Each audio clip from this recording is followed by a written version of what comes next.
Agriculture in Nigeria isn't just about farming. It's about keeping millions fed and livelihoods secure. But farmers can't do it alone. They need guidance, support, and access to better resources. And that's where agricultural extension comes in. Absolutely, Victor. Now, think of it as a helping hand for farmers, connecting them with experts, teaching them improved techniques, and making sure they have access to better seeds, fertilizers, and even farming equipment. But here's the challenge. Funding is limited. Technology is outdated. And many farmers still struggle to get the right information, of course, at the right time. That's true.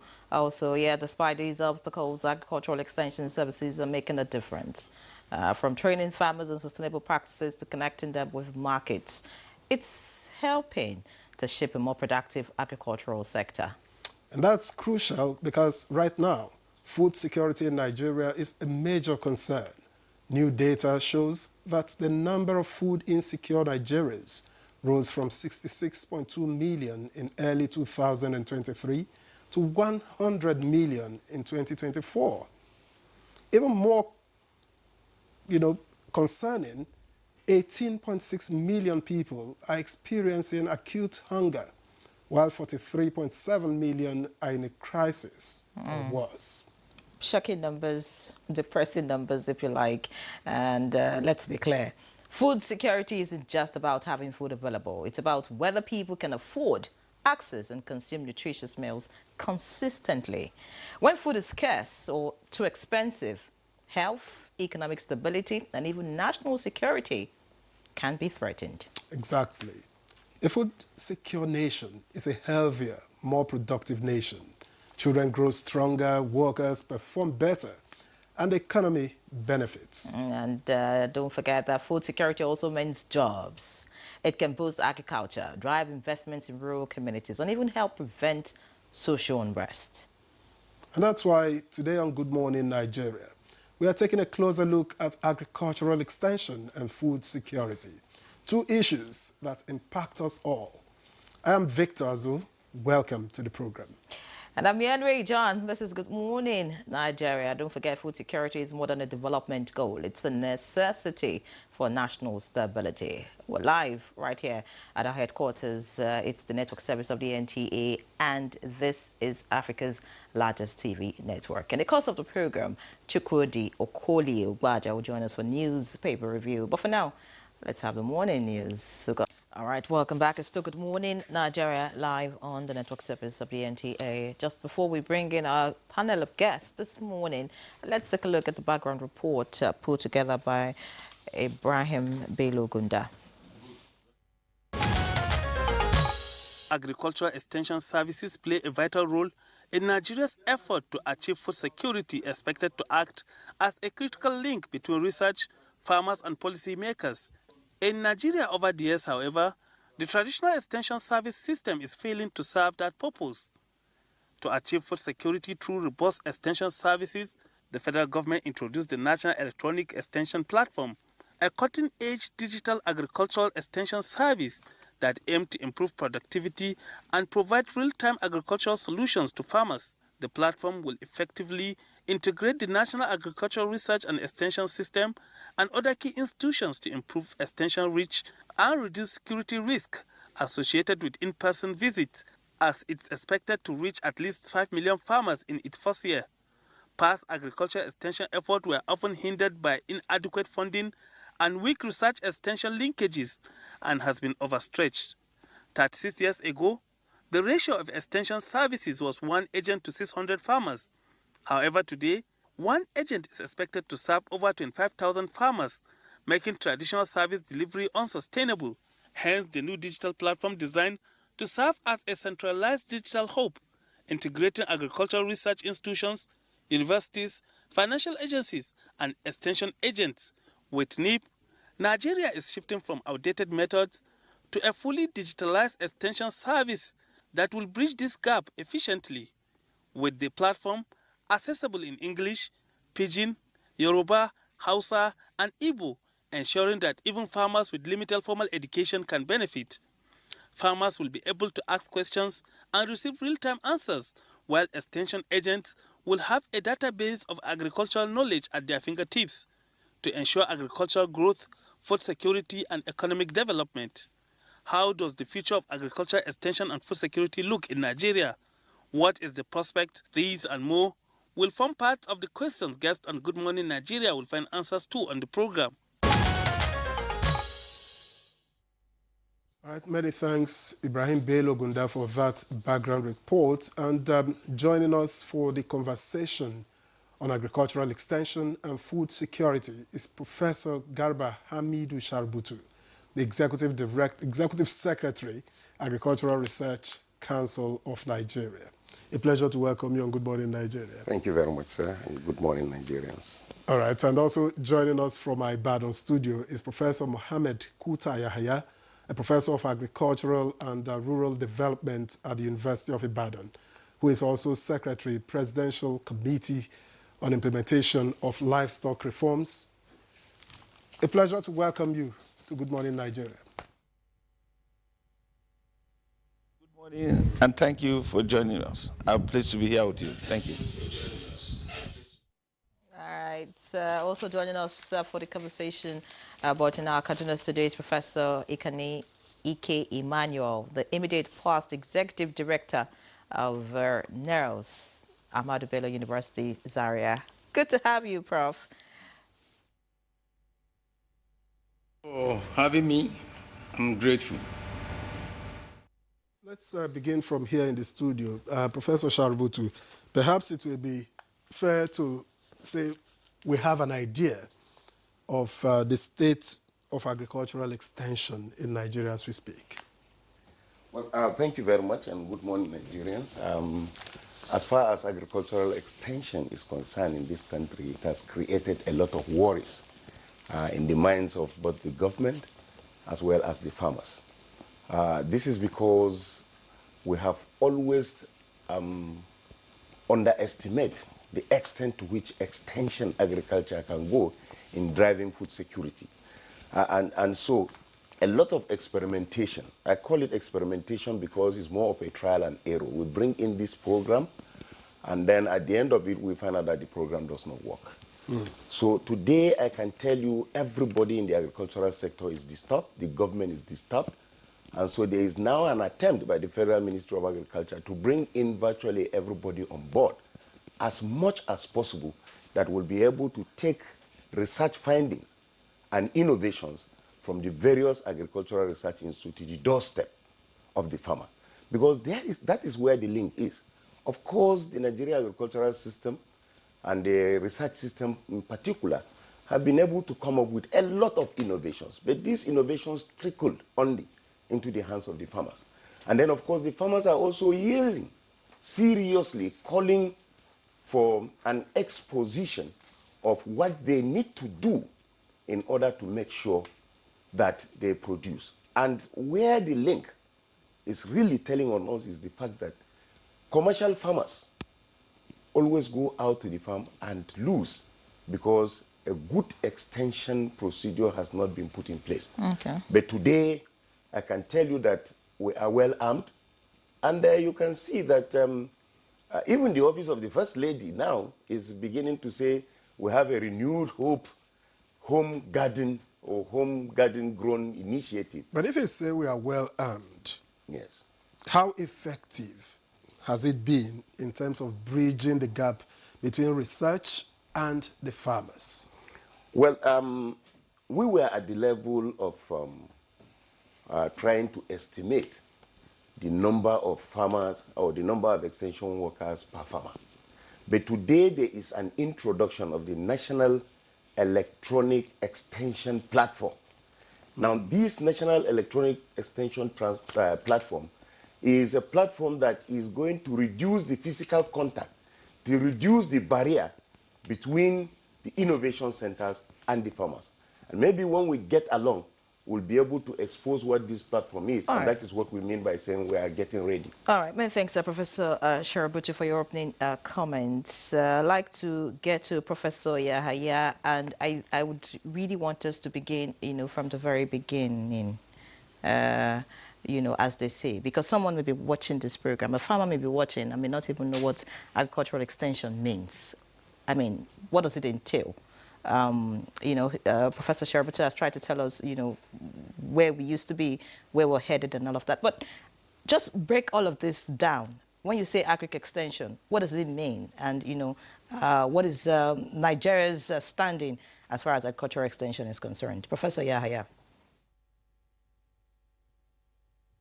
Thank you very much, and glad to have this opportunity and to commend NTA for taking the front seat in terms of giving extension prominence in terms of conversation on how to address food security.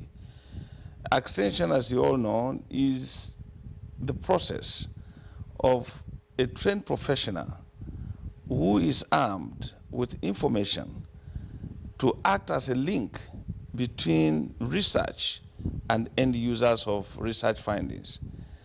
They are trained professionally to empathize with the farmers who are the end users. They are trained to be able to communicate in the language that the farmers will be able to understand and interpret and take action accordingly.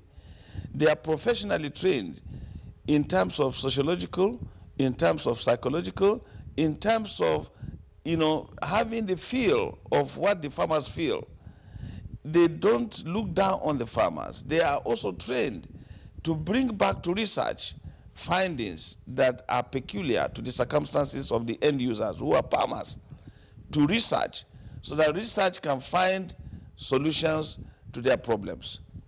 In the process, we have had historical background of many interventions in the Nigerian agricultural system as far back as the colonial era, in terms of when the first botanical garden in Ibadan, which later became the foundation of what we now call Federal Ministry of Agriculture in 1894. They were armed with activities that engender research and also transfer of technology to end users and farmers. So extension is as old as Nigeria.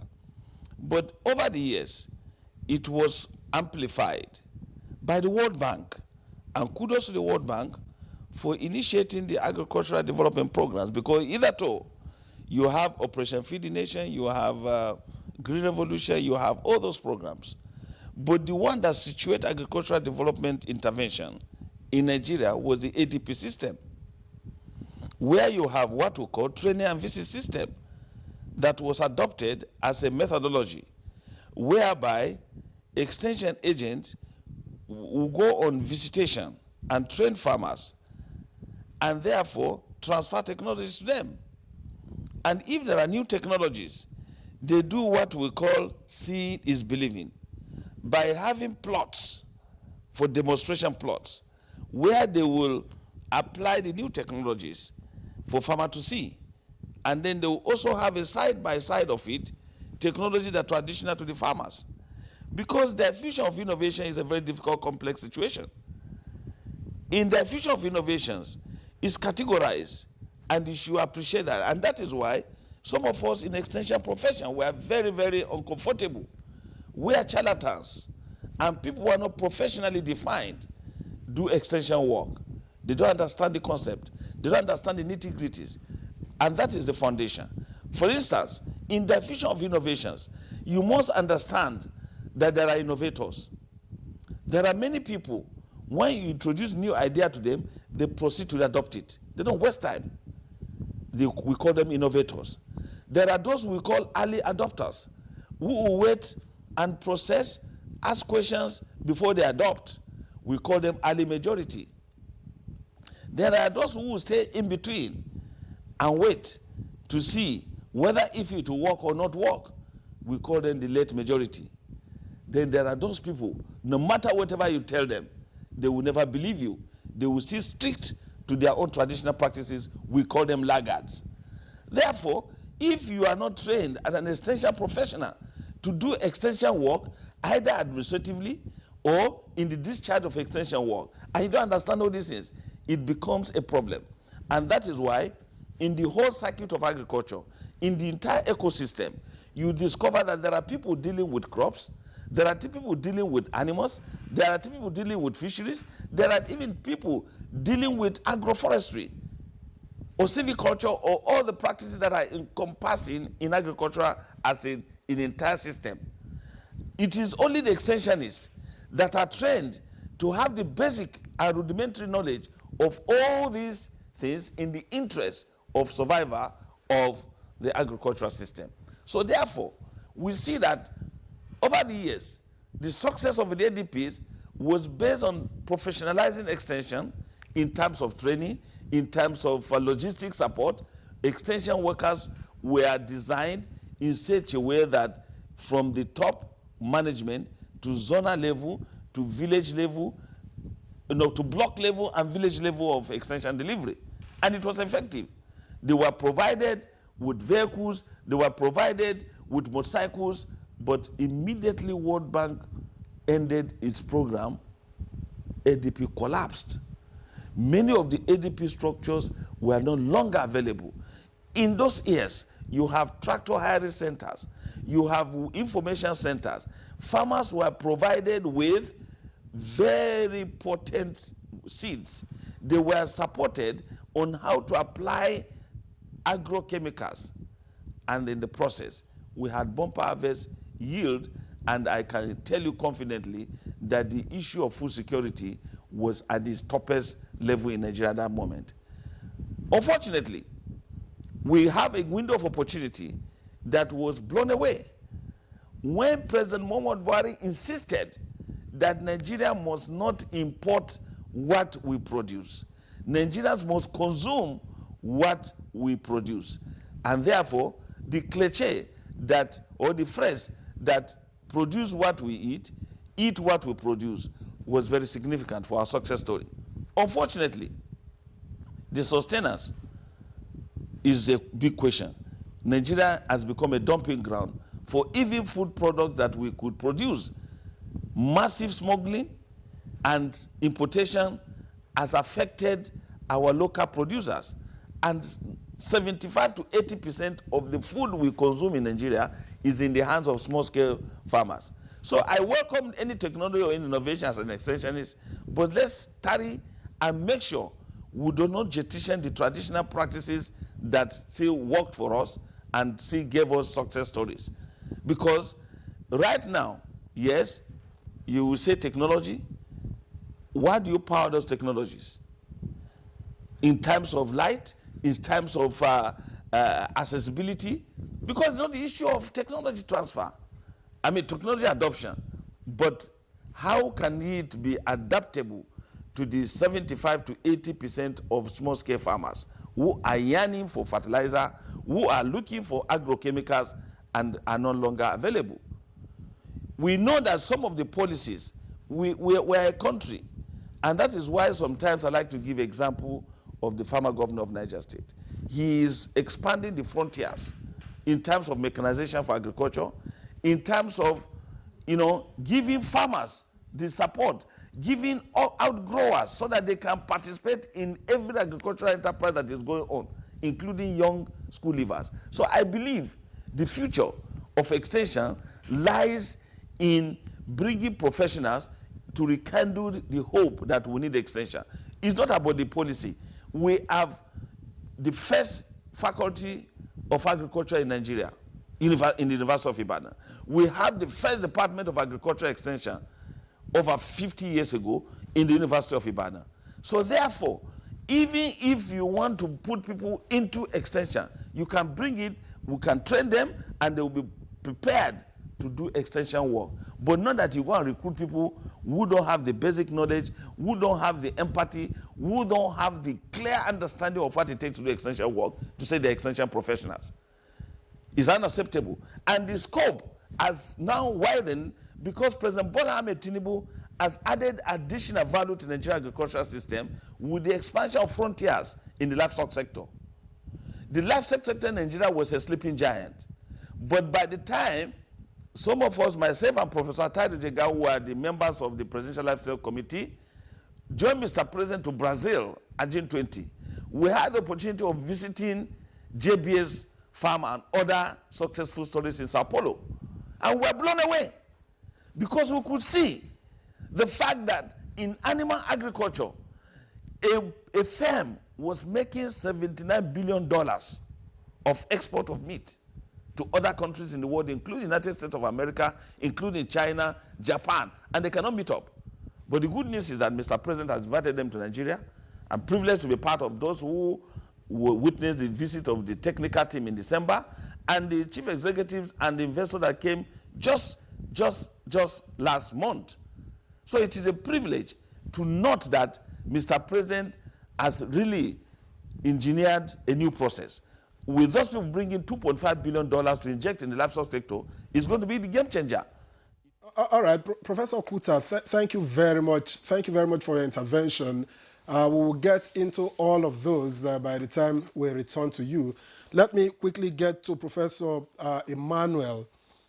Prof, I was going to say, you know, Professor Kuta has raised a lot of issues, but I was going to say a lot of our farmers in rural communities still rely on the, you know, old methods of agriculture. I was going to ask how, you know, agricultural extension can get them to adopt modern agricultural techniques at this point. But then, with the issues raised by Professor Kuta, I wonder what exactly are the issues with agricultural extension and how can they be resolved? Thank you very much for that very fine question. The issues of agricultural extension, let me say this, is you cannot transit from crude farming to commercial agriculture to scientific agriculture without extension. It is not possible. So because extension is the game changer, this I need to say. The next thing I want to let you know is that for any nation, except the agri sector is fixed, whatever thing we are fixing remain unfixed. Because agriculture, matters of agriculture are matters of life. A nation is what the citizens eat. And a hungry citizen of any nation cannot develop any nation. So going back to the question I asked, how do you get the farmers to adopt the technologies that are available? Let me say this. Technologies are products of research. And so the role of extension is to be sure that the findings from the research institute are developed into a knowledge product that the farmers can understand, the farmers can practice, the farmer can use, and can teach. And so that's the role of extension. It's just like the national grid, if you are familiar with the value chain. Power that is generated at the national grid is not useful to anybody, and until it passes through transmission. The word transmission is that it goes through transformers until it's brought back to a point where the end user can now plug his phone, can plug his. That is how it works. So the findings from our research institutes are not useful to the farmers until it passes through extension, where it is repackaged, it is rebranded to the form even the grammar can understand and use. Having said this, now for a technology to be adopted by the farmers, it must be appropriate. It must be relevant. It must be useful. The farmer should be able to know that that product, that technology is better than what he used to know. And I want to say this, that a good product sells itself. A good market sells itself. And so we were lucky to have about 18 agricultural research institutes in the country. We have been accused of technologies being on shelf. So how do you move this product from the shelf to the farmer? And that is the place of extension. I'm happy what Professor Kuta told about is that extension has been neglected immediately the World Bank funding ended in the 90s, the mid-90s. And the agriculture is on concurrent list. Extension actually is done at the state because the extension structure is in the state, the ADPs, like Prof just said. And so the state must wake up and pay attention to extension, because you cannot transform agriculture without extension. That's the truth of the matter. Now, luckily for us, we now have the local government funding that has improved by the present administration, and it's a good development. So because the land are in the local government, the farmers are also in the local government. So we need to wake up and to know that this is an issue we cannot pay lip service to, because we do that at our own peril. We must pay attention to it, because food is what a nation must fix before going forward in all other development. So how do we do it? It's very simple. We must make sure that our research are demand-driven. And when the product comes out, it is relevant to the field. And to add to what you need to know, the present actors of the field need a lot of replacement. They are becoming aged. They are mostly uninformed about the modern techniques of doing agriculture. And so what we need to do is, because if you look at the determinants of adoption, education, level of education is number one. Because someone that's educated has this gift of quickly understanding and appreciating changes. Because extension is a change, it's about change of behavior of the person that's supposed to handle the technology. And for that to happen, education is relevant. So we need to begin to look at the way we can attract our youth, particularly those of them with the knowledge in agriculture, to begin to look towards agricultural production. But that can't happen until we do something about the drudgery system on our farm. I have said it. We did a survey in my institute and discovered between 75 to 80% of Nigerian farmers are using cutlass and hoes. And there's no way we can be doing cutlass and hoes and you think youth will come into it. So what is the recommendation? Let's go into reducing and depopulate cutlass and hoe with relevant simple labor-saving devices that will take away drudgery from the farm. The second one is that we should make agriculture not to look at it as a stigma to go into it. Let us make it lucrative.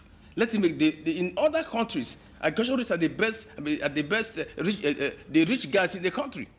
And let me say this, our agri sector is a gold mine waiting to happen. Let me also add to you that the title, Giant of Africa, was not given to Nigeria by petroleum. It was given to Nigeria by agriculture. When you have the pyramid, when you have the cocoa and everything, so we have to go back to where we took off as a giant of Africa, and that is agriculture. It is the mainstay of our economy even up to today. We should not be deceived. So we have to make our research relevant by funding it, making sure that the output of research are relevant to the field, and that can only happen when we do it demand-driven. And by the time the product comes out, the farmers can pick it, can use it, can practice it, can teach it, and the country is good to go. That is what I want to say. Thank you. Professor Ikane Emmanuel, for your thoughts there. We'll get back to you in our Kaduna studio to hear some of your opinions about the issues of as agricultural extension is concerned. But let's get back here in the studio. Professor Sharabutu, you listened to two professors joining us from Kaduna and Ibadan, and it's clear that like they have said, without agricultural extension we cannot have a viable agricultural sector in the country. But they also say that research is, the focus for agricultural extension, for it to actually have impact, in the agricultural sector. Now, my question is, research itself, I mean, let's look at other sectors. If you look at health, for example, if you look at science and technology, what is failing is research. How can we really get it right in terms of this research? Is it just about saying, oh, we need agricultural extension services? Getting it right in terms of research, such that we get what is, we're not importing. I mean, we're not importing things out from outside the country. We are developing homegrown solutions to our problems in this country. Do you think that we have the capacity? Well, thank you very much. If I understand, the discussion very well. We're talking about an item that has components. For you to take innovation from the research institute to the farmer, it involves a lot of processes, because innovation in itself is one package. Then the information to be taken from that center to the farmer is another package. And what do I mean by package of information? Is because it is not about the innovation alone. It also has to do with other vital ingredients and factors that will make sure that this farming works. If you do not understand the weather system, if you don't understand the soil system, if you don't even understand the community you are taking this innovation to, extension fails. There is no amount of innovation you are going to take to the farmers or you can produce without this component that you'll be able to have food sufficiency or the farmers growing. Like, for example, if the person is not interested, you have to get him interested. Because these are all principles of agricultural extension. He has to be interested. The age must be right. His learning experience must be there. And then his ability to adopt based on that knowledge is also important. So I cannot, for example, develop a tomato variety and just take it from one point and give it to the farmer for him to be able to develop. No, it won't work. Because he needs all these ingredients put together to say, who is the person I'm taking this technology to? Is he interested really? What is the weather reading like? So for us in agricultural research in this country, I think we are ever ready, and a lot of innovations have been brought in. Now let me tell you, for the purpose of information, for example, where Professor Ikani just left, that is the National Agricultural Extension and Research and Liaison Services. Every year they have vital information about the rainy season and the dry season, to put it mildly. Now, these are the information that are needed. One, to develop a policy, because you can't run away. There must be a policy of government to say this. All these issues of ADP, training and visit, all are packaged into the policy of the government. So, based on the information that they have brought, including prices, marketing system, these are all information that are needed to boost production. But for our agricultural research system, there is no agricultural research institute here that does not boost or proud itself of bringing in innovations. So where's the problem? Why are we still struggling with food sufficiency? If you say the research institutes are functioning optimally. Yes. Now, you see, like I said, if you go to, for example, National Cereals Research Institute, you find out that they have over 75 varieties of rice. And they did this research in order to address the various parts of this country, weather condition, disease condition, and of course, the rainy season, the flood system. If you go to Naihot in Ibadan, there are various varieties of tomato that they have produced. Now, where the problem lies, as is being emphasized, is our ability to harness information about that crop and hand it over to the farmer for the farmer to be able to utilize that. Is it the problem of the government or the problem of the farmers? No, it's multifaceted. Extension is not just about government. Extension is about the individual. I've told you, even the individual. Yakuta mentioned it. He said, your even ability to adopt that new product that is given to you also matters. He said, we have the laggards. These are people that cannot be changed. You have the early majority. You have the late majority. You have the innovators. These are all categories. So it is not just about government. While government is doing its own thing, there is a need also for the farmer to also get ready and get interested in what is happening. Now remember that these farmers are being diverted by so many things. During political era, once the money is flowing, I don't see you bringing in farmers to the farm. During rainy season, during disease, during security, these are all factors that put together and discourage farmers from going to farm. So it is not just about government, it is also about the individuals. Again, what is also being emphasized is the character and nature of the people that actually take this information. For example, if I register as an extension specialist, for example, am I really interested in that work? Or do I see it just as an avenue to make money? So you find out that we have 16 agricultural research institutes in this country, including NCAM, that is for mechanization. But we also have, in addition to the universities, we also have colleges, federal colleges of agriculture. And their responsibility is to train middle-level manpower. But that does not stop there. It doesn't stop there, because the mere fact that you have a degree in extension does not mean that you are an extension specialist. So what do we do? Let me finish. What do we do? We are saying that there must be a specialist training for all those that we claim are agriculturalists to go into extension. Now, if, for example, I say this times without number, for you to get a competent veterinary doctor, you need to go into internship. For you to get a medical personnel, you go to internship. For pharmacists, they need internship. Do we have this type of facility to train extension workers? To move them from mere certificate to the actual practitioners of extension. Irrespective of the university you graduate from, whether you are the first, the last, irrespective of the Federal College of Agriculture you graduate from, what we need there is an extra training similar to what is happening in other professions, so that the person you are bringing in now understands truly what his responsibility is. And by so doing, you don't just go and get anybody and say, come and train in extension. The interest must be there.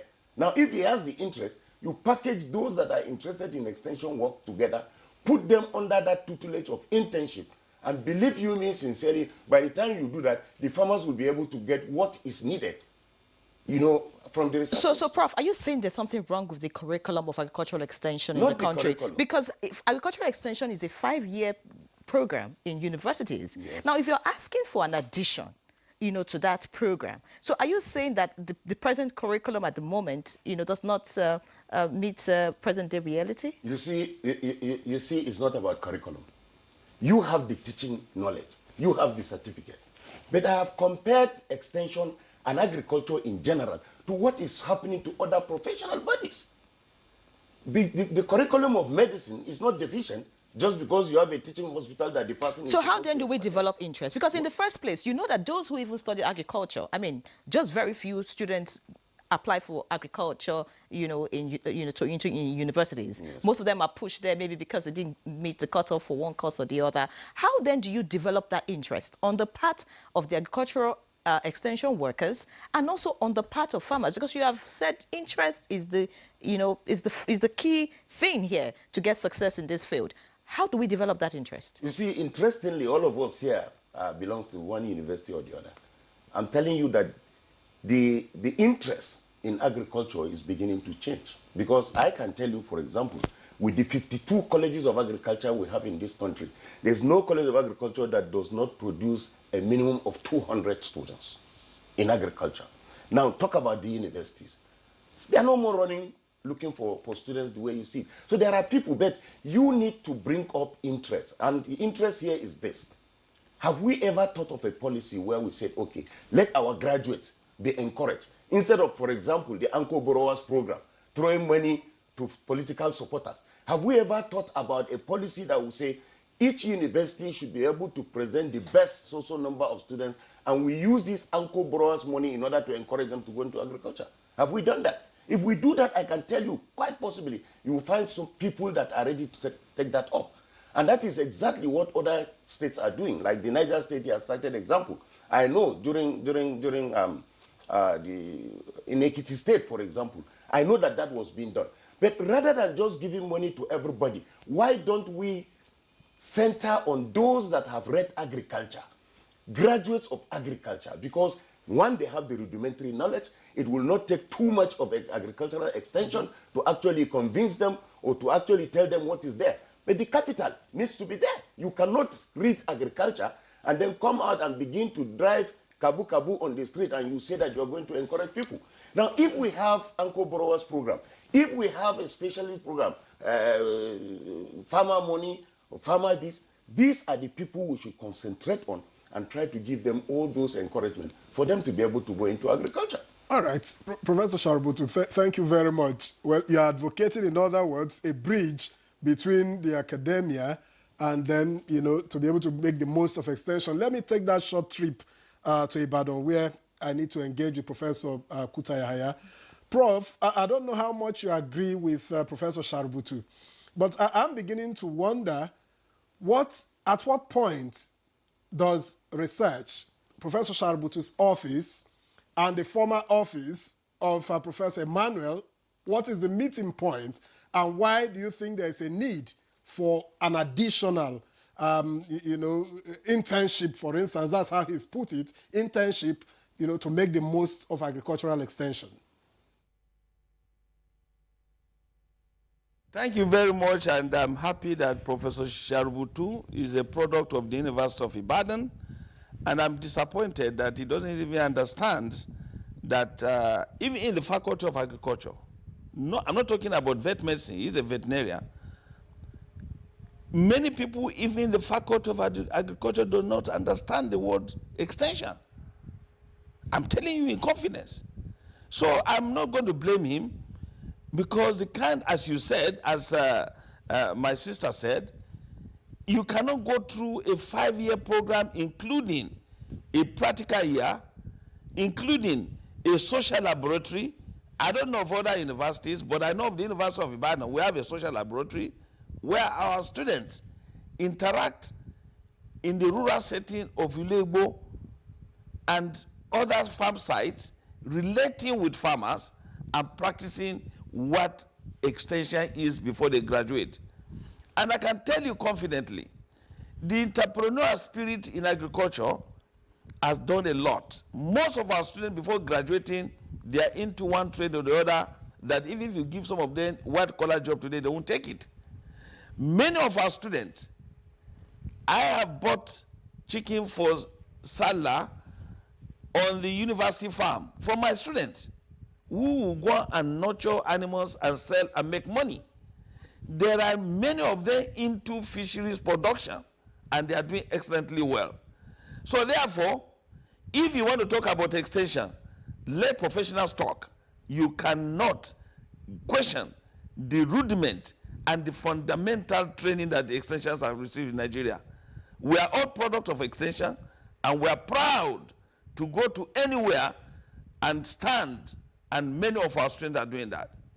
If you tell me, Professor Rubutu, that the EACN, the Agricultural Research Council of Nigeria, that was fashioned after Brasilia Embrapa, did not live up to expectation because of bureaucratization, I will understand.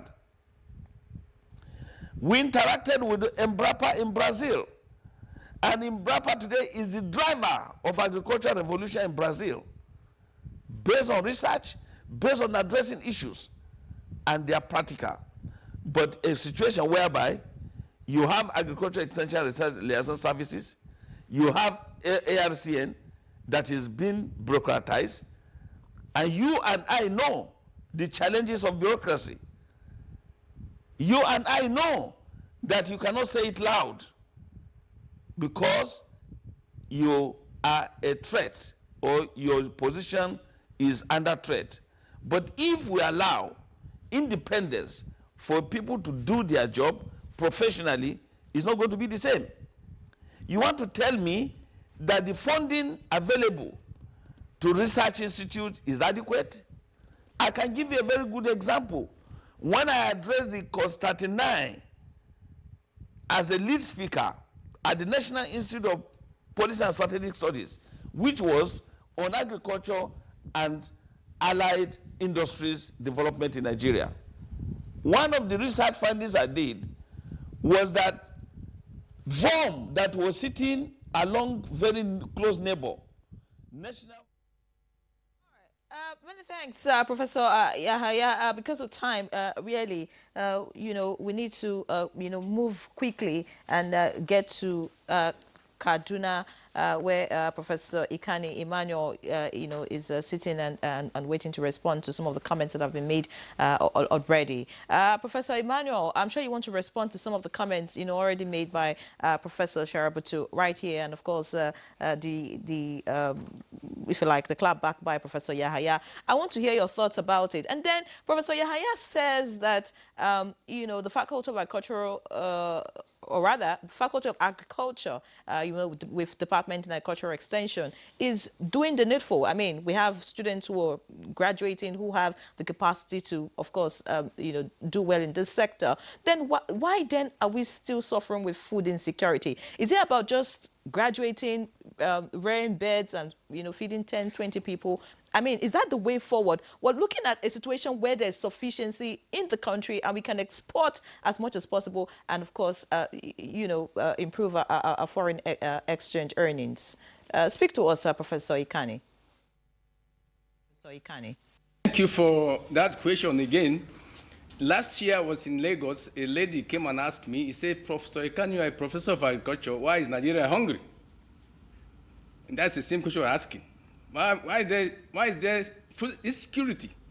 Let me tell you this. There are what we call enablers that make agricultural production work in any country. One of them is seed. The seed system in Nigeria cannot support modern agriculture. 2, this matter of doing agriculture rainy season, cropping season, there's nothing like cropping season anywhere in the world where agriculture is done, seriously. Because all seasons are supposed to be cropping season. After rainy season, if you want to do agriculture during dry season, you take the water to the plant.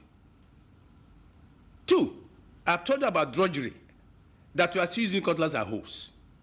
We need to change from that. 3, research and development is what we have discussed, and for extension to work so that our field, why the problem I think is that the actors on our field are not able to utilize modern technology. The reason is very simple. Agriculture is scientific. It's supposed to be handled by experts and people with skills. And so if you want to do modern agriculture, it's not an all-commerce job. Nigeria has no business having 75% of our adult labor force on the farm. In the US, less than 4%. And that's the sign that we're not doing it right. And so how do you get out of food insecurity? These enablers must be paid attention to. The food system, the seed system, seed is not just the root of agriculture, it's the taproot. And our seed system is still wrong in the country. And the seed, I want to suggest, must be handled by the private sector because seed system is a serious system, can't be handled by government alone. Now, the issue of the value chain approach that came to Nigeria since 2012 during additional as the minister, value chain is what we must do to bring food to our people. What we produce and we add value to it to improve nutrition and fooding. Now, the problem we have with our value chain is the word value chain is an industrial term. You can't do value chain after you have done input, you have gone for cultivation, you have gone into harvesting, you have gone into processing, into marketing, storage, and even the eatery. All this must be driven by energy. And I'm happy that the federal government in the now has unbundled the mystery about our power. That's why we're talking about mini grid now.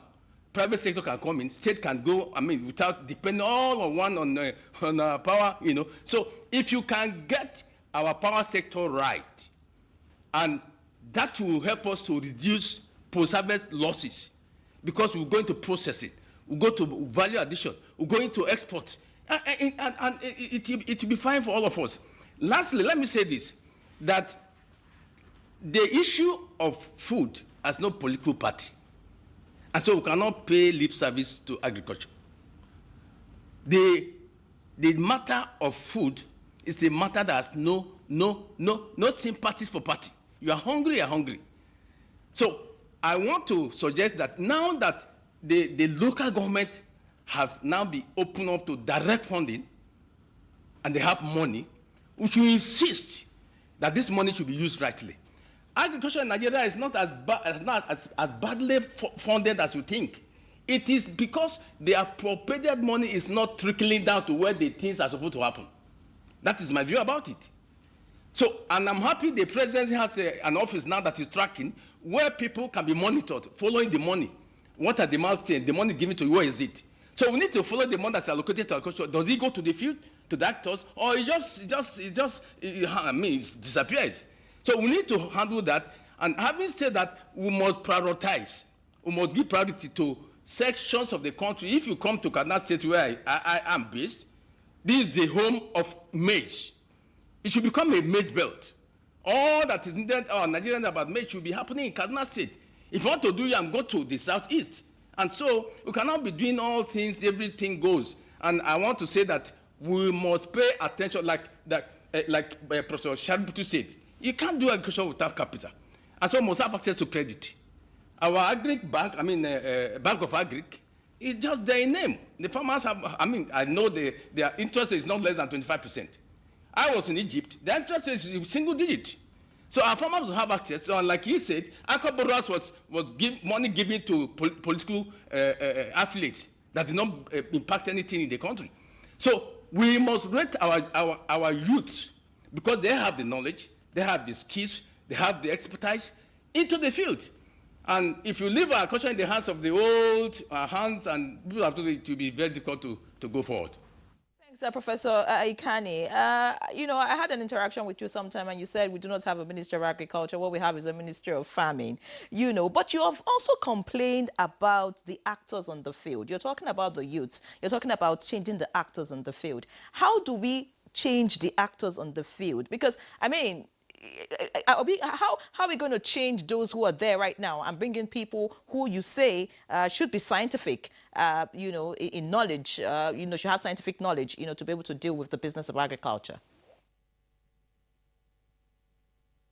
Agriculture, let it be an entrepreneurship thing. Let it be a business thing. Let it not be producing to eat. And that concept was given to us 2012. The concept of value chain, the concept of agriculture as a business. If you run it as a business, there's no way you can do cutlass and hoes. It means you have to bring in machineries. I mean, not just because you want machinery, you go to Australia, you go to Europe and bring everything that are not useful on the land. Let's go income. You just mentioned income to you in Ilorin. They have so many labor-saving devices on their shelf. Let's begin to, Innoson is producing truck for the military, is producing truck for road safety. Why can't our ministry link income to private sectors to upscale, to scale up what they have as protocol on their shelf, and we begin to bring power so that we remove cutlass and hoes? Then why can't we now register more serious companies to go into the system? Why can't we go into dry season farming when we have so many rivers? In Egypt, only River Nile.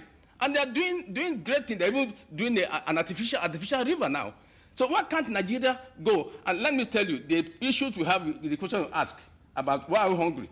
You remember there was a flood 2022. Nigeria lost about 700 billion to that flooding.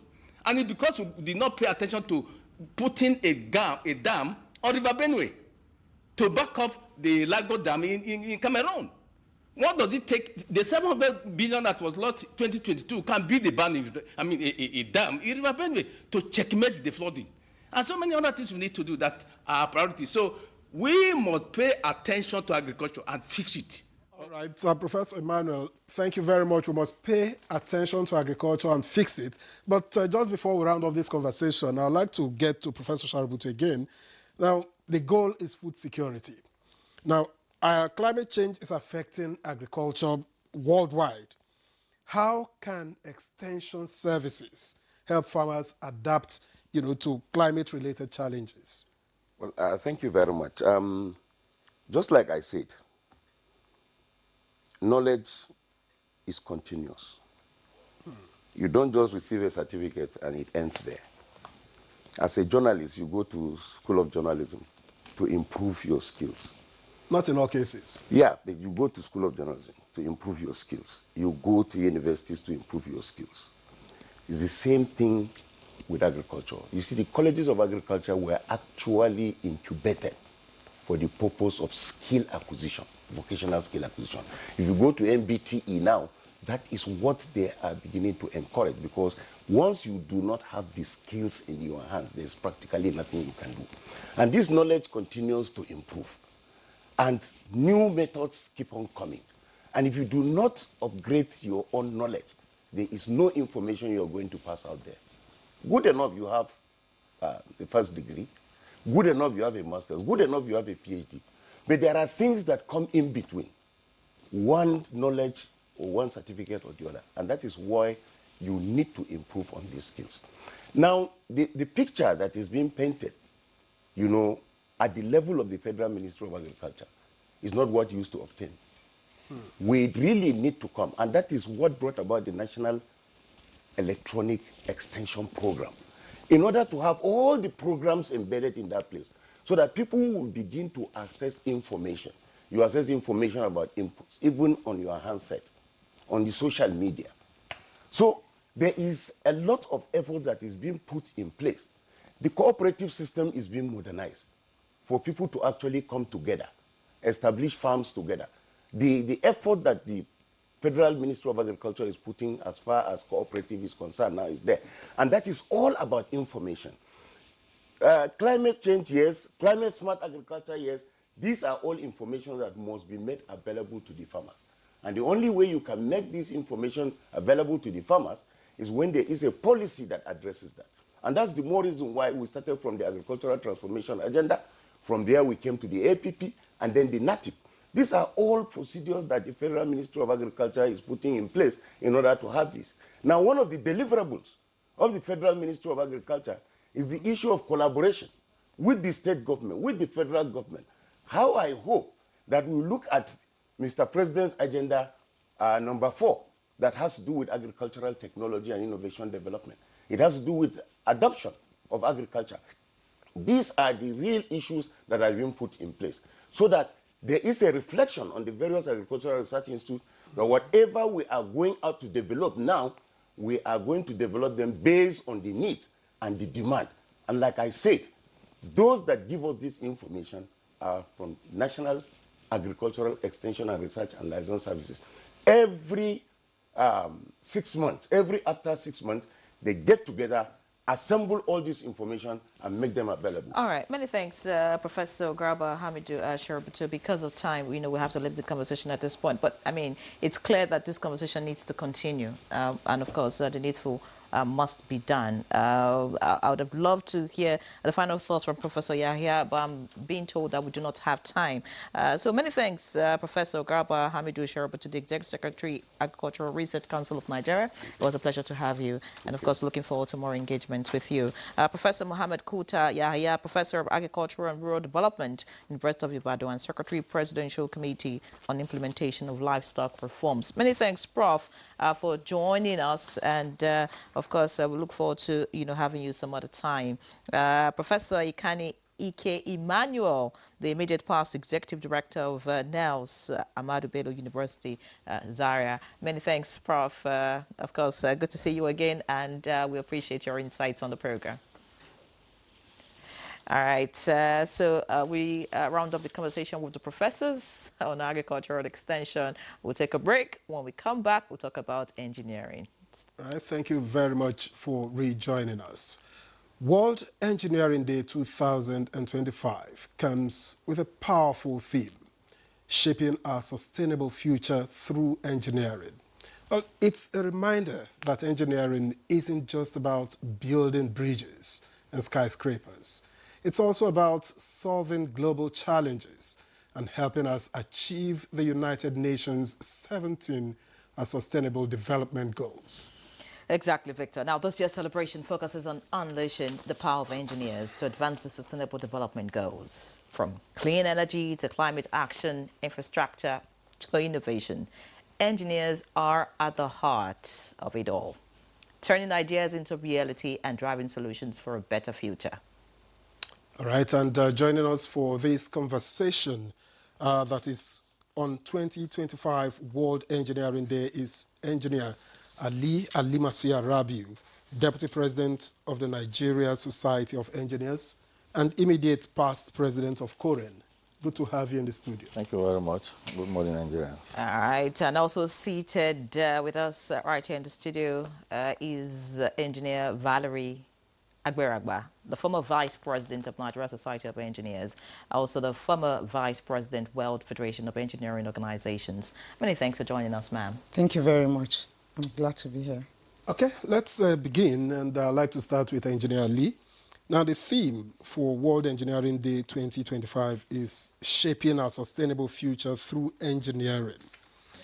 How does engineering contribute to achieving sustainable goals, for instance? Well, thank you very much. Let me start by saying how the World Engineering Day evolved. In 2019, the UNESCO approved that we should celebrate the World Engineering Day. And March 4th of every year was chosen for this celebration. And the whole idea is to recognize and celebrate what engineering and engineers do for a more sustainable world. Now, coming to your question on how engineering can inspire, is that what you sorry, can I get the question again? Well, I asked how engineering contributes to achieving sustainable Okay, thank you very much. sustainability There are goals. 17 of the United Nations Sustainable Development Goals, and every one of them has to do with engineering. Are you talking about water supply? Is it about agriculture and climate change mitigation? Are you talking about gender disparities? All these have to do with engineering. And in Nigeria, for instance, engineers in Nigeria have done well, to contribute towards, achieving some of these goals. When you look at provision of infrastructure, engineers play a very important role in this country towards the provision of sustainable infrastructure. Then, of course, we also play a very important role in providing energy solutions, clean energy, and so on and so forth. Then, of course, when you come to gender disparity, the Nigerian engineers have played a very important role.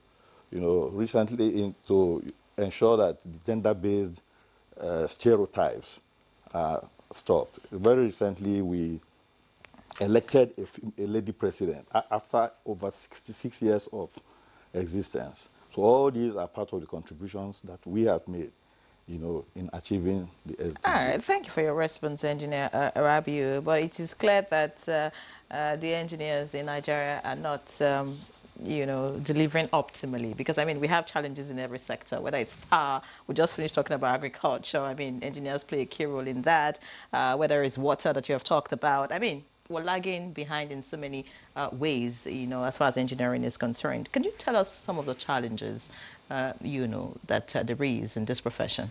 Yeah, thank you very much. I will only ask to differ from that statement that engineers are lagging behind in providing solutions, because I think we've done the best we could in being at the forefront of infrastructural development. One thing you must know is that you might have the know-how, but giving you the will and the opportunity to show what you have is also a very major issue. Nigerians do excellently well when they are outside these shores. And most of them were trained in Nigeria. I was trained in Nigeria. And given an opportunity, I know I've been able to put in my best in the job I'm doing. And the same thing goes for all engineers. Yes, we do have challenges to be able to bring our best to the fore. And one of the major challenges is government giving us the will and opportunity to showcase that which we know. Local content in every sphere of engineering must come to play. We thank the government of Nigeria for executive orders that have come out to position engineers to have opportunities to be able to participate in some of the jobs being given out. But a lot still needs to be done. Our jobs must be given to the Nigerian engineer. We must prove that, yes, we can do it. Let's make our mistakes. Egypt did it. Let's make our mistakes. Let's build our nation. Nobody can build Nigeria better than the Nigerians. So allow the Nigerian engineer to be at their best. Give them opportunities, challenge them, and they will do that. Also financing, reaching available finances to be able to have big companies that can meet up with some of these big jobs that impact on observations that you can say, oh, Nigerian engineers are doing it. The finances also has to be there. There has to be room for people to access finance to do some job. I heard the Agric man talking about people don't have access to money to do those Agric extension work. When you have a loan interest rate of 25%, how do you want to manage as a Nigerian to go take a loan and want to do mechanization of agricultural processes and all? So a lot of challenges face the Nigerian engineers, but we know that with time we are trying to overcome each one as the day comes by, because we are quite resilient and we know that we can do it. So you don't think it's an issue of capacity when it has to do with, you know, sourcing, if you like, engineers, equipment, or whatever it is from outside the country? It's not like Nigerian engineers do not have the capacity to deliver on those jobs, or you think it's just a mindset kind of thing? No, it is not a case of capacity, I can tell you. Nigerian engineers are well trained. Yes, we might say we have issues with the educational system, but a lot is in place. Just like my DP said, the Nigerian Society of Engineers is very interested in capacity building. So it's something we do. Professional development is a continuous thing. So every engineer needs to go through that. Koren is also ensuring that Nigerians are built in their capacity to be able to give optimally in whatever they are doing. So for me, it is not a case of capacity. It is a case of opportunities to prove that, yes, we can. All right. Thank you very much, Engineer Agberagbe. Let me get back you know, to Engineer Rabiu. Now that we are here, of course, engineers are seen as solution providers. And I'd like, you know, to hear from you what engineering challenges or what challenges you think face Nigeria today that require urgent engineering intervention. If you like, I can chip in climate change if engineers can provide solution here. Well, engineers have done well to, you know, provide solutions that can mitigate some of these problems, like the climate change you talked about. Only last year we had a conference that had to do with agriculture and climate change. And in collaboration with the Federal Ministry of Agriculture, and we made recommendations after the conference to the government on what they can do, you know, to mitigate the issues of climate change. And there are many others that we do. Like she said, we strengthen capacities of our members. And one of the ways to do that is to do continuous training that we do. Outside training, are there remarkable breakthroughs by Nigerian engineers? Oh, there are many. If you go to the LNG, for instance, the liquefied natural gas in Boni, from train 1 to train 7, all these are done by engineers. They have constructed these trains 100% indigenous, through 100% indigenous capacities. Sure. And so many more. But unfortunately, I'm glad that in your introductory remarks, you said engineering was not just about building bridges and houses. But in Nigeria, we always think that engineering is just about building roads, bridges, and houses. That's not the case. We are doing a lot of engineering in so many sectors. In the oil and gas, like I said, in the LNG, even in the power sector where she works, almost all the power stations that we have in the country today, about 7 or 8 of them, were built by Nigerian engineers. I know that the power station in Geregu in Kogi State was built by one of my brothers, was the project manager on that project, and many of them. And they delivered. You know, fantastic. Valerie, Engineer Valerie Agberagbe, you know, why a lot of people would want to question the capacity of engineers in Nigeria? He says, oh, well, yeah, we have agreed that it's not about building roads, houses, and all that. But we can see that when it comes to those basic infrastructure, I mean, we still have a lot of gaps. I mean, we still hear of building collapses on a daily basis. We still have roads that are constructed and in 6 months they are bad. I mean, so, and then you ask yourself, you know, what exactly is going on, you know, in the engineering sector? Why do we still have these problems? I knew we'll get to building collapse because no discussion goes on without building collapse. But I can assure you that most of the building collapses that we've had in Nigeria, they were not because of engineering capacity failure. When he was president of Koren, there was a major disaster in Lagos, and they set up a committee to investigate with the Lagos state government and all. And it wasn't an engineering capacity failure. It was a failure of materials and poor utilization of engineers, adequately qualified engineers. I think one of the professions that is most abused in Nigeria is engineering, because it's a field that people think there is a lot to gain from it. So you see people supervising big engineering infrastructure when they are not qualified. When I say qualified, they are not current registered engineers. One thing I'll tell you, qualification of engineers is not that you graduated from a university. It is that you have been certified by current to practice engineering in Nigeria. So one of the things, all the collapses, the few engineers that were found culpable were punished by current. And they were not culpable because they did not have the capacity. It was because they didn't allow themselves to be used, or their names to be used when they were not involved. And their licenses were seized. So we don't take lightly when we have engineering incapacity in any place. When you talk about Quran, I'd like to be corrected. Does it go beyond to become Quran certified, for instance? Does it go beyond sitting at a conference, for instance, paying the fees and getting at the point of becoming certified? It has nothing to do with sitting at a conference. Your conference has nothing to do with it. It is 4 years of pupillage training. And that 4 years, you must have a record you are keeping of what you're learning.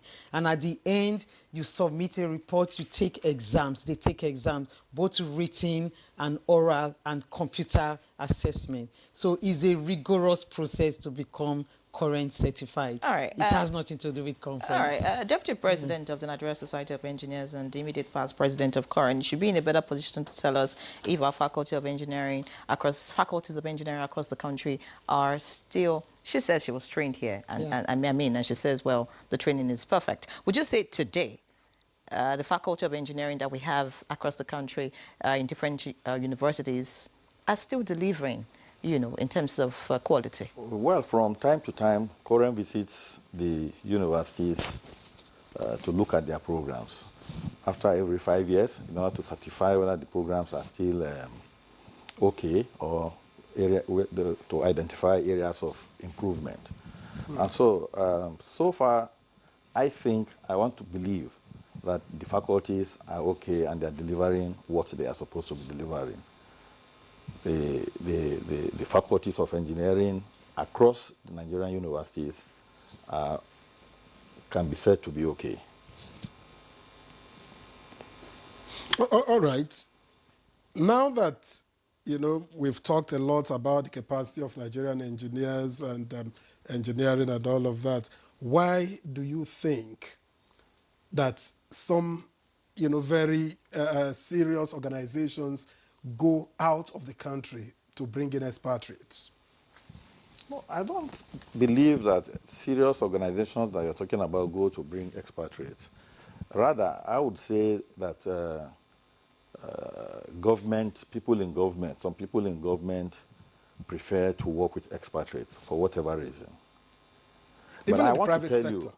Well, in the private sector, I can't really point at anyone that has gone to, you know, bring in foreign engineers to carry out its activities. But as for government, I would say yes, they do. For whatever reason, I don't know. But like she said, we continue to advocate to government to patronize our Nigerian professionals, because whatever the foreign engineer can give, we also can give here if we are given the enabling environment. All right. You know, because of time, we need to round up the conversation. Of course, as a woman, of course, we celebrate Madam Oguntala. That's the NSC president. Yes. Fantastic woman doing really good in the Nigerian Society of Engineers. And of course, you're seated here, another powerful engineer. But how can we develop more women and girls? Or rather, how can we encourage more women and girls, you know, to go into engineering, or if you like, STEM? STEM, like or STEAM. It's been enlarged in so many areas, you know. Okay. Yes. Thank you very much. NSC has been doing quite a lot, and in NSC we have a division, Association of Professional Women Engineers of Nigeria, who also is doing a lot in bringing in girls into the STEM education. And we do a lot on exposing them to what engineering is all about, and which is one of the reasons why we're having this World Engineering Day, for people to understand what engineering is all about. The public should see that engineering is actually the solution to most of our problems. So we bring that to the girl child. We don't, before we're starting at the secondary level, but we realize that by then they're already they have a mindset. So now we start from the very low level, primary level, letting them know that science, engineering is all around them from the time they wake up to do things. So we have programs, we have competitions, we have boot camps. So a lot is being done. NSC on its own, outside having a division for women engineers, also has a committee for women in engineering. And I happened to have represented Nigeria in the World Federation of Engineering Organizations, and I chaired the Women in Engineering Committee. And we actually went out to do a research in Africa why girls don't study STEM. And we have realized that, just like I said, we need to start from the scratch, and we also need to do massive education of the public that engineering is for girls. Okay. In short, if you look at what engineering is all about, we boastfully say engineering is a woman because it's about creation. You can say it's that about again. problem solving. It's about providing adequate environment for things to progress. So that's all that God has given to women. You know, so I get very emotional when you say things about women and engineering. We're in the same spirit. Thank you very much. This morning I ended this prayer review by saying, when you want something said, ask a man. When you want something done, ask a woman. I totally agree with and of course, you just corroborated that fact. We won't go into an argument. You can't even go into an argument. I mean, there's no time for that. I can assure you of that. No, but it looks like you're celebrating the World Engineering Day. Yeah. Do you have activities or something you want us to know? Oh, yes, we have activities across Nigeria. We have 86 branches, and all the branches are having a program. Some are having public lectures, some are having competitions, some have gone to the radio for public awareness, so that especially places where they know, states where they know that people really don't know much of what engineers are doing. We need to showcase engineers in Nigeria and what they have done, because when it comes to every sector, sustainable solutions, engineers are there to give it. So we're having diverse program to tell people that, yes, we can solve the Nigerian problem. Just give us opportunity, allow the engineers to do what they can do. Know that there is no sustainable solution you can have with the SDGs without the input of the engineers. So there's a lot of public awareness going on, and we're happy to be here celebrating it with you. And we know that the main program will be coming up on the 16th, but all the branches across today are celebrating, and then we come back together to have the national program. All right. Thank you, Engineer Valerie. Let me get back to Engineer Rabiu. How, if you want to nurture an engineer, what signs, what obvious signs should one look out for as a parent, for instance, to say, oh, this child will be good in engineering? Are there obvious signs to look out for, or you just find a way to nurture the child from scratch? And what should those be? Well, it could be both ways. You could see some signs of the child doing some hands-on, things at home. Then, of course, you know that this is a potential engineer.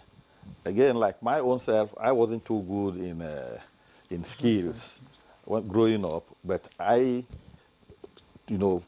conditioned myself that I wanted to read engineering. In fact, the other day we had this Old Boys Association meeting at my school in Lafia. I went to Government College Makurdi. And so when we were discussing with my colleagues, I told them that I was in the science class, and I was not a very good student in the science class. But I had to condition myself that I was going to read engineering, and I learned it by force. So that also... And it's been fantastic? It's been fantastic.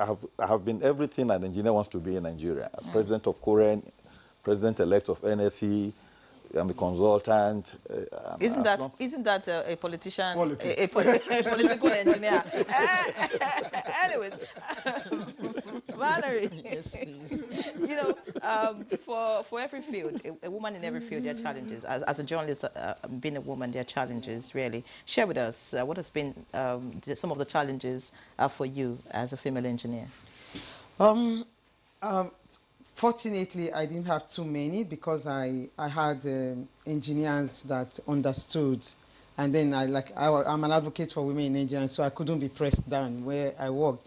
But the fact is that sometimes there are jobs that you really know you can excel, and they look at the feminine side of you and say, no, you can't do this. I mean, when I was trained in school, we all went to the same laboratory, did the same exam. Nobody saw me as a woman. Now to do the work, you think, oh, she's too feminine, or you're too this. We don't want you to mess up your hand and blah, blah. So that was an issue. People not giving you the jobs that you would love to do and excel and prove yourself. And sometimes you realize that, yes, I want to do this. I really want to get there. But at point in time, all they are looking for is that you are a woman. So you don't get that opportunity to move higher. It's a challenge. People get, okay, I'll give you an example. People get to be project managers as we're growing up, you know, to supervise big infrastructure. But sometimes because you are a woman, they think, oh, your husband will call you when you are there, so you will not be able to do it. Or you're pregnant. Or you're pregnant. You know, that was also an issue. The time of family, your family time was seen as a weakness for engineering. And those were just so very, very wrong. It was in my later stage I started having great opportunities as an engineer. And that because I am an advocate for women in engineering. I'm actually a past president of Women, Association of Professional Women Engineers of Nigeria. So I fight for myself. I'm not fighting in the sense of physical, but I tell you I can do it, give me that opportunity, and I prove myself. Okay. Laziness was not a thing for me. I won't let you go without asking this question, and it's good that you work in the energy sector. Yeah. Now, energy is a major issue, obviously, in Nigeria. So how can engineering solutions improve access to reliable and affordable electricity? Okay, thank you. Most of what we've had in Nigeria has been the gas-fired plants, and then we have a little bit of hydro. And right now, the major solution to our energy access is renewable. Building transmission infrastructure is a very massive and highly financially intensive, right? So now with the renewable energy coming in, and now looking also at climate change and how it affects, there is no better time to deploy renewable energy to places outside our grid. Energy access can only be by renewable energy right now, because so many of our communities are so far beyond the grid, and we don't want them to leave them in darkness. So I am a proponent of renewable energy. To go down to those rural areas, let them have access to electricity. And you know also this will affect even the agriculture when you deploy renewable for irrigation and other things. So renewable energy for me is the way to go. Is a way to go. All right, 2025 World Engineering Day. Congratulations. Thank you. We hope that you give us venue and time of the celebration. We want to eat cake too. Engineers don't eat cake? We do. I love cake and ice cream. And ice cream. Yeah. Fantastic. So add cake engineering to your portfolio. Oh yes, I love it. All right. Like I said, all the branches are celebrating now, and we'll be having the national one where you would see President Margaret Oguntala being around. I'm sure at that time we'll be cutting the huge World Engineering cake, and of course with a cup of ice cream for you. All right. You'll be invited. Thank you. All right. I'm going to remember that. Valerie Agberagba, former Vice President of Nigeria Society of Engineers, former Vice President, World Federation of Engineering Organizations, and of course a powerful female engineer. Many thanks for joining us. Thank you very much. We do appreciate you. Of course, many thanks, Engineer Ali Masuya Rabiu, Deputy President of Nigeria Society of Engineers and immediate past president of Corin. Thank you so much, and congratulations. Thank you very much. All right. So that's our package on this edition of Good Morning Nigeria. We urge you to join us again tomorrow for another interesting episode. I'm Victor Azo. I'm Yanri John. Hasn't changed. The station is NTA. Live locked.